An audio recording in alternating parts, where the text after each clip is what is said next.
مسیح خداوند کے نام میں آپ کو سلام۔ کیا آپ جانتے ہیں کہ اوریم اور تمیم جو ہے یہ کیا چیزیں تھیں، اور کیسے پرانے وقتوں میں کاہن یا جو بادشاہ تھے وہ کیسے خدا کی مرضی کو جان لیتے تھے اور انسٹنٹ ڈیسیژن آتا تھا کہ ہاں یا نہ ہے خدا کی طرف سے کسی بھی حوالے سے۔ سو اس کا ہمیں ذکر جو ہے وہ پرانے عہد نامے میں ملتا ہے، اور اوریم اور تمیم جو ہے یہ عبرانی ورڈ ہے۔ اوریم کا مطلب ہے روشنی، اور تمیم کا مطلب ہے کاملیت، یعنی کہ لائٹس اینڈ پرفیکشن، اور you can say perfect light. So کاملیت کی طرف یہ اشارہ کرتی ہے۔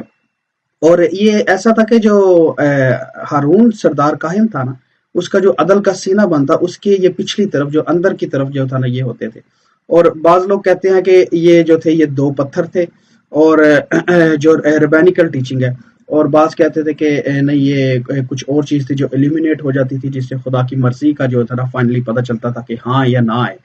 تو لیکن یہ ہم جانتے ہیں کہ عدل کے سینہ بند کے اندر کی طرف تھا یہ، اور عدل کا سینہ بند ہم سب جانتے ہیں کہ یہ 12 پتھر کی ایک پلیٹ تھی سونے کی، جس کے اوپر جو تھا وہ جو ریپریزنٹ کرتی تھی بنی اسرائیل کے جو 12 قبیلوں کو، اور یہ سونے کی چینوں کے ساتھ افود کے ساتھ جو ہے یہ کنیکٹ ہوتا تھا، اور جبہ کے اوپر جو ہے اس کو پہنا جاتا تھا۔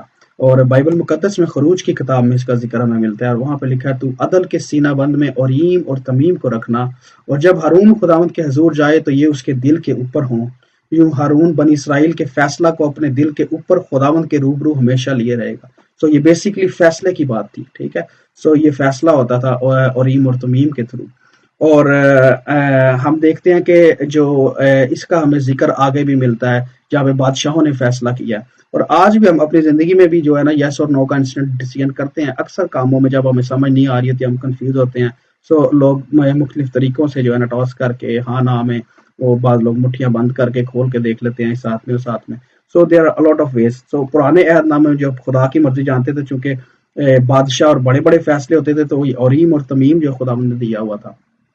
اور ہم دیکھتے ہیں کہ ساؤل بادشاہ جو تھے نا انہوں نے بھی اس کو استعمال کیا تھا، اور پہلے سیموئیل میں لکھا ہے، ذکر ہے، اور خداون نے اسے سوال کیا تو خداون نے ساؤل بادشاہ کو اسے نہ تو خوابوں اور نہ اوریم اور نہ نبیوں کے وسیلہ سے کوئی جواب دیا۔ سو اوریم جو تھا اس کو بھی ساؤل بادشاہ نے استعمال کیا، چونکہ یہاں پہ اس لیے نہیں تھا جواب آیا چونکہ ساؤل بادشاہ جو تھے اس وقت خدا سے حکم عدولی کی تھی، اور جو تھا نا خدا کے ساتھ ان کا تعلق اتنا مضبوط نہیں تھا۔ جبکہ اس کے برعکس اگر ہم داؤد بادشاہ کا دیکھیں تو یہاں پہ جو ہے نا داؤد بادشاہ نے بھی اخی ملک کے بیٹے ابیاتر کاہن کو جو تھا اس کو بلایا تھا، اور کہا کہ ذرا افود کو یہاں میرے پاس لے آ۔ افود جیسے میں نے بتایا کہ اس کے اوپر یہ کنیکٹ ہوتا تھا، اس کے ساتھ ہینگ ہوا ہوتا تھا۔ سو ابیاتر افود کو داؤد کے پاس لے آیا، اور داؤد نے خدا سے پوچھا کہ اگر میں اس فوج کا پیچھا کروں تو کیا میں ان کو جا لوں گا؟ سو یہ بڑا برا وقت تھا، اسرائیلیوں نے عمالیکیوں سے مار کھائی تھی اور بڑے برے طریقے سے اسیر کر کے لے گئے تھے، داؤد کی 2 بیویاں بھی چلی گئی تھی۔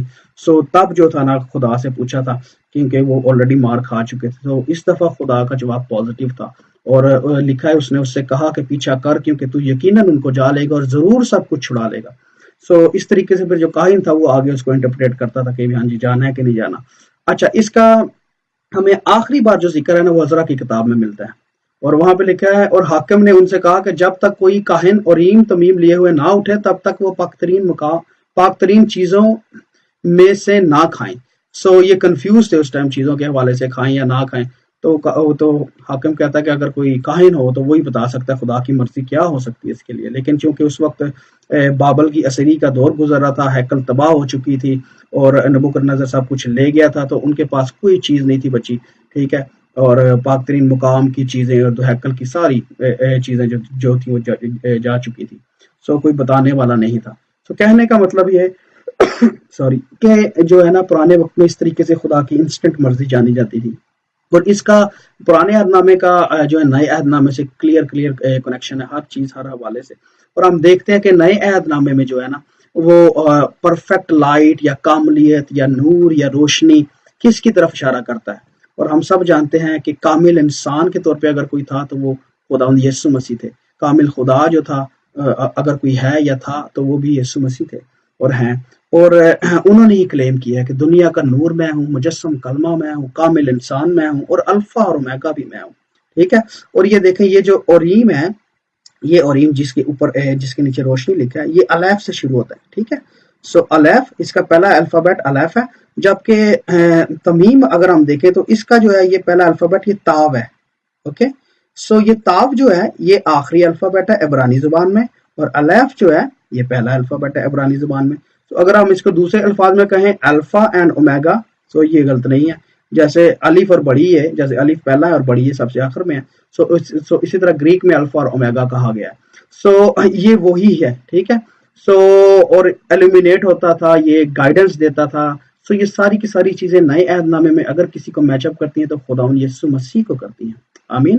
اور خداوند یسوع مسیح نے خود بھی کلیم کیا اس چیز کا اور کہا ہے کہ دنیا کا نور میں ہوں، جو میری پیروی کرے گا وہ اندھیرے میں نہ چلے گا بلکہ زندگی کا نور پائے گا. سو اگر ہم گائیڈنس کوئی دے سکتا ہے، نور کی طرف لے کے جا سکتا ہے، تو زندگی کی طرف لے کے جا سکتا ہے، تو وہ خداوند یسوع مسیح ہیں. اور پھر مکاشفہ کی کتاب میں بھی جو لکھا ہے وہاں پہ بھی کلیم کیا خداوند یسوع مسیح نے کہ میں الفا اور اومیگا ہوں، اول اور آخر، ابتدا اور انتہا ہوں. ٹھیک ہے. سو جو اوریم اور تمیم اگر نئے عہد نامے میں ہم کسی کی طرف دیکھ سکتے ہیں تو وہ خداوند یسوع المسیح ہیں. ٹھیک ہے.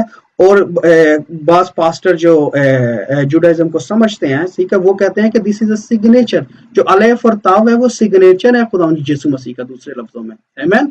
سو جہاں پہ الف اور تاو آ جاتا ہے، جیسے پیدائش پہلے چیپٹر کی جو چوتھا ورڈ ہے عبرانی میں وہ ایت ہے. پہلا ہے براشید، برا دوسرا، براشید برا الوہیم تیسرا ہے، اور ایت جو ہے وہ چوتھا ہے. سو ایت وہ کہتے ہیں کہ that is Jesus Christ there in the start, in the beginning. اور خداوند یسوع مسیح نے خود بھی کہا ہے کہ اول اور آخر میں ہوں. سو میرے بہنوں بھائیوں، اگر آپ کسی بھی طریقے سے کنفیوز ہیں، پریشان ہیں کسی بھی ڈیسیژن میں لائف میں، تو جو الفا اور اومیگا ہے اس کو دیکھیں، جو آپ کو راستہ دکھا سکتا ہے، جو آپ کو روشنی دے سکتا ہے، جو زندگی دے سکتا ہے نا، اس کی طرف دیکھیں. کنفیوز نہ ہو، دعا کریں، خداوند کے آگے رکھیں، کیونکہ وہی الفا اور اومیگا ہے، اول اور آخر ہے، ابتدا اور انتہا. اور وہ اور کوئی نہیں ہے، وہ یسوع المسیح ہے، ہمارے خداوند ہے، جس نے اپنی قربانی دی، سچی قربانی. ٹھیک ہے. تب تو جو تھا نا سردار کاہن، وہ تو مر جاتا تھا نا اگر خدا نہ خاصا اس میں کوئی کھوٹ پایا جاتا تھا، لیکن مسیح یسوع جو تھے وہ بے عیب بر رہا تھا، جیسے یسایہ نبی نے کہا ہے. ٹھیک ہے. اور اسی لیے وہ مر کر بھی انہوں نے موت پر فتح پائی اور زندہ ہوئے. سو اسی طرح جب ہمارے ڈیڈ حالات ہیں نا، برے حالات ہیں، مشکلات ہیں، جہاں پہ ہمیں لگتا ہے کہ نہیں یار کچھ نہیں ہو سکتا، وہاں پہ ہی تو خداوند کی قدرت پوری ہوتی ہے، کمزوری میں. ٹھیک ہے. سو اس لیے ہمیں جو ہے الفا اور اومیگا کی طرف دیکھنا ہے. اور خداوند آپ سب کو اس کلام کے وسیلے سے بڑی برکت بخشے. مجھے پاکستانی کرسچنز وائس کی طرف سے اجازت دیں. God bless you.